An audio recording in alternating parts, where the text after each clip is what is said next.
মানস প্ৰতিম মালিৰ কথাৰে হেমন্ত বৰাৰ আবৃত্তিৰে কবিতাৰ শিৰোনাম মোৰ মন্দাপুৰত তুমি।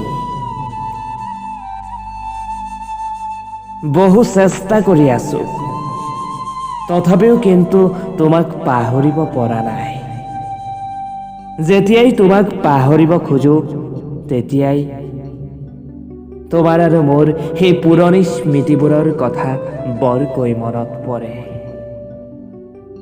তোমাক পাহৰাটো দূৰৰে কথা, যেতিয়াই মোৰ মন্দাপুৰত জিলিকি থকা তোমাৰ মুখৰ ছবিখন মচিব খোজো তেতিয়াই মোৰ মনত তোমাৰ মুখৰ ছবিখন আকৌ বেছি স্পষ্টকৈ ফুটি উঠে।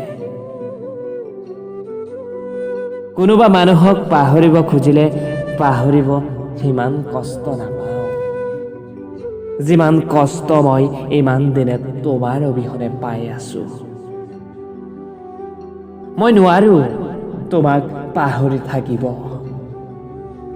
হলেও কিন্তু তুমি যদি কোৱা তোমাক পাহৰি থকাৰ অভিনয় কৰিব পাৰিম।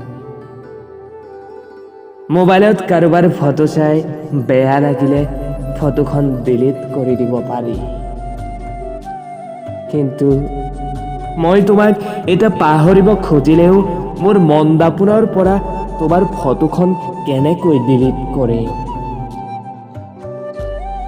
মোৰ মন্দাপুৰত সদায় এখনেই ফটো ধুনীয়াকৈ সজাই ৰাখিম বুলি তোমাক আগতেই কৈছিলো। আৰু হাঁহি উঠা কথাটো কি জানা?